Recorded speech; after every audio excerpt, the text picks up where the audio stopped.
And Razor, good morning, and thank you for the flexibility over a crazy couple of days last week. How are you? Good morning, gentlemen. I had a feeling that Friday I had no chance. So I had actually booked a bunch of other things because I just had that sense that's what the Patriots were up to. So, happy to jump on now. And now that the Belichick sightings are long gone, we can officially just talk about a good hockey team rather than a football team that is suspect. Well, talk about how you have shaped Jeremy Swayman into the player that he is today after hearing that compliment at the end of the Andrew Raycroft Hockey Talk Open. Oh, yeah, lots of credit needs to be given to me for for his All-Star, for his entire growing up. He was being very kind and certainly putting me on the spot with that one, so. He's a great kid. Well, did you tell him anything? Did you seriously tell him anything, or do you guys ever kind of talk shop? No, well, I jumped on the ice with him in the summer, so there was a few times where he had ice and goalie Bob was away in the sun. So he's like, "Hey, let's do some drills and hang out." So we played a little golf and hung out. So no, I mean, we did some stuff, but I definitely didn't give him too many pointers. Just kind of, shot the breeze a little bit with him. So he's an awesome guy. Yeah, Razor doesn't want that Dan Orlovsky heat once he said that he was helping Mac Jones. So it feels like Razor's trying to take that, have a step back, and be like, the kid's okay. Yeah, but he actually went on the ice. On the ice with him. I don't think Orlovsky ever went out to some football field and said, let's throw balls into the bucket like we're doing a fade route. I don't think they ever did that. No, Orlovsky's just trying to get his nose in the mix, and that's what I'm trying not to do. Is look like Dan Orlovsky. That's what I'm actually trying to help, and I'm also picking winners, not Mac Jones too. Whoa! Shots fired! Jeremy Swayman gets an all-star nod, and the next thing you know, here's Razor. He's been feeling that way all along. He just knows it's safe to go in the water now. Now he can do it. Mm-hmm. Exactly. What do you make of some of the comments from Jeremy Swayman there, Razor?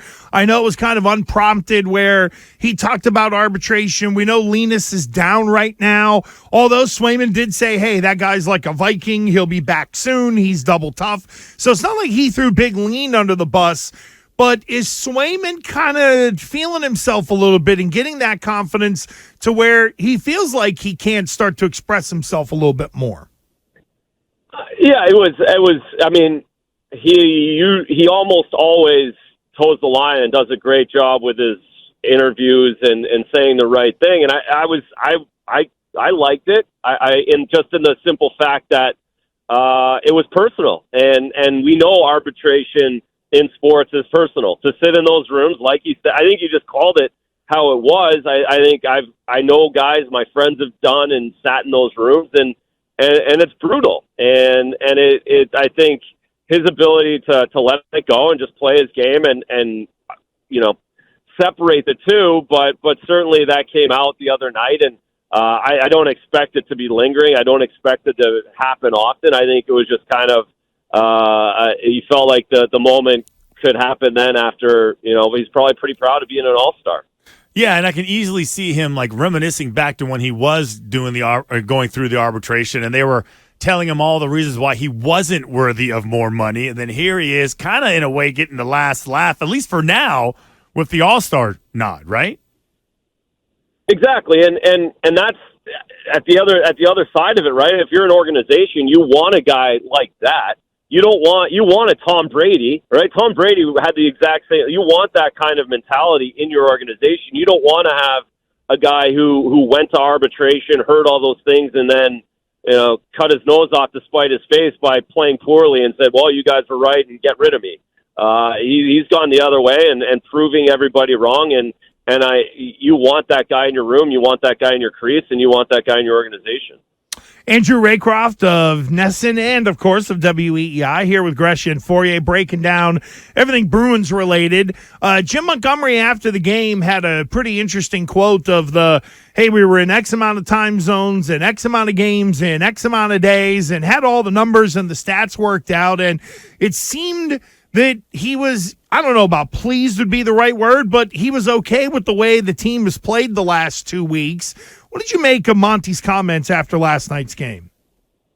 Well, I thought he was bang on. And while I was sitting up at 2 in the morning all last week watching overtime game after shootout game, just trying to get out of that building like 10 minutes earlier so I could get 10 more minutes of sleep, praying for it not to go to overtime.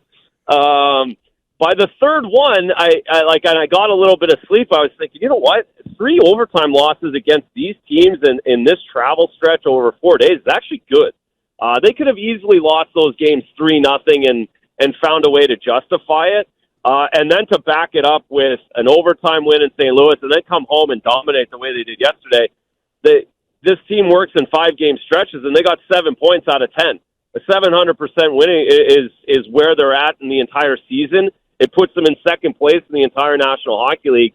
It turned out to be an absolutely fantastic 9 days, and if they had been given 7 points before it started, they would have taken them and skipped the whole thing. So I think it was very genuine, and I think they feel great now that they have 11 of the next 13 games on home ice. Yeah, I was going to say, I saw some stat about how far ahead, how many road games they have banked already. More than any other team in the NHL right now.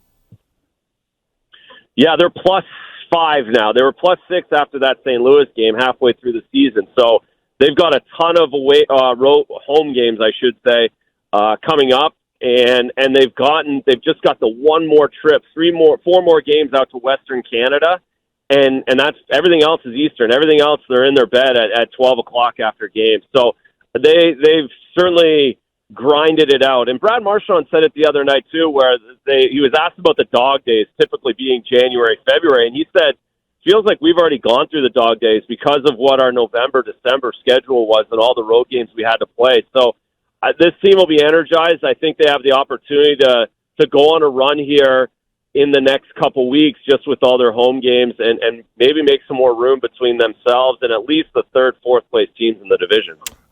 Razor, is this team getting better at handling third periods? I know we've had those discussions over the past month or so.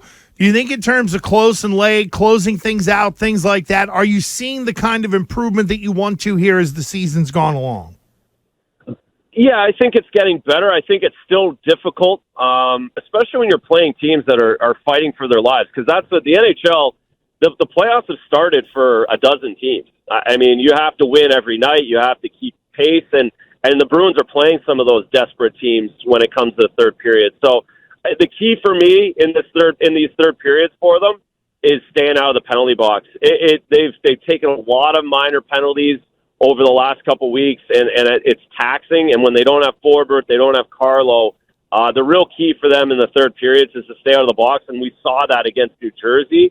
And hopefully we see that continuing. So you can always get better at closing out. You can get better at 6-on-5, but I think they're getting a little more comfortable being in the close games. So we're talking to Andrew Razor Raycroft, and I'm curious, are we at the halfway point now, or is the All-Star game the official halfway point? No, so officially we're past the halfway. So we have 43 games now. Technically it's kind of the All-Star break. They've got these next 5-6 games, I believe. Get to the break, then you get your 10 days off, and that really feels kind of halfway for everybody. So who's impressed you the most so far? Player-wise or team-wise? Player-wise, on the Bruins.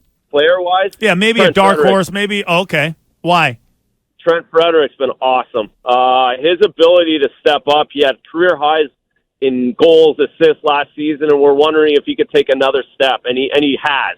He's becoming a legit top 10 power forward in the league. He scored a great empty netter again last night. And the reason I think why is last year his skating continued to get better. And that carried through the summer. And I think his hockey sense, his little bit of experience has grown and filled into that skating ability that he's gained as well. So he's getting to play so much quicker. He's on top of the puck so much quicker.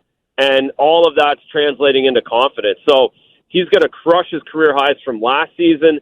He could be a 40-point guy this year. And that's a huge upgrade and something that I don't think we were going to really expect him to make that kind of a jump. So for me, he's the guy that's really put things together that I didn't expect at this level. Razor, I know that the trade market is complicated. The Bruins do not have a lot of cap space. They would have to subtract from the main roster to be able to add someone, given how they really don't have a lot of money to spend. We've talked about this before in terms of there are a lot of teams that are up against it. But do you think as we start to head towards this All-Star break, there will be teams that will be able to either start to figure it out, or some teams will kind of run the white flag up the flagpole and say, all right, we know we're really not in it, and start liquidating some assets? Do you see some movement coming in terms of the trade deadline and the hope that the Bruins can maybe find somebody cheap to help them get better? I keep asking people that actually know what's going on in the league, and it feels and seems to them that it's after the All-Star break. So All-Star breaks in 2 weeks, 2.5 weeks. Trade deadlines in about 7 to 8 weeks. It feels like people in the league think it'll open up just a little bit after the All-Star break, but everybody's really trying to count their pennies, and it's because of the way they calculate on a daily basis. Every day counts so much to these teams that they feel like it will have to be close to the deadline to open things up. Somebody will probably jump in a little early to try and take advantage, and once that happens, hopefully it breaks. I hope the Bruins are involved. I don't know what they can pull off or how they can do it, but the way that Don's done business over the last 5 years, that he's going to be working the phones on a daily basis to try and make it happen. Good stuff from our buddy Andrew Razor Raycroft with us on the Harbor One hotline, and back to a normal sleeping schedule after all the craziness last week. Most importantly, correct. So, yeah, drive home safe today. We got some real winter in New England. I love it. Like, real snow. It's been nice. Boy. Wait, hey, Razor, do you do the whole backyard ice rink at your house? Are you like I do. You do? Yeah, so I've done it this year until last week. I put it in because I was watching the weather, and this snow today is not making me too happy. I'm really nervous about how it looks, but we're going to get like real cold 5 days here that my kids should be able to use it for at least one day. So we'll take it here in New England. So it's a lot of work for possibly one. I just feel like the dads that do that are really kind of have a screw loose. I'm not going to lie. Yeah, no, it's just complete guilt. Like, my kids are on my case nonstop. It's not a labor of love for me in any way whatsoever. It's complete guilt that at least 15 years from now, they can't complain that I didn't do a rink. There you go. I feel like that's basically what I'm doing. Like, one less therapy session for them because I'm doing it. Attaboy. But what do you mean? You can't say that to the therapist. I actually built you an outdoor rink. Exactly. Good thinking, actually. Good job by you. Yeah. Razor, thanks, buddy. Thanks. I don't think it'll help. There you go. That's right. Razor, thanks, buddy. We appreciate you. We'll talk to you on Friday. Can't wait. Thanks, guys. There we go. There goes our guy, Andrew Razor Raycroft, with us on the Harbor One hotline. I see these guys, I go through, driving through neighborhoods on the way to work or over my own neighborhood, and I see the guys, they put up the plywood on the side to get it all set up, and I'm like, it just feels like it's never cold.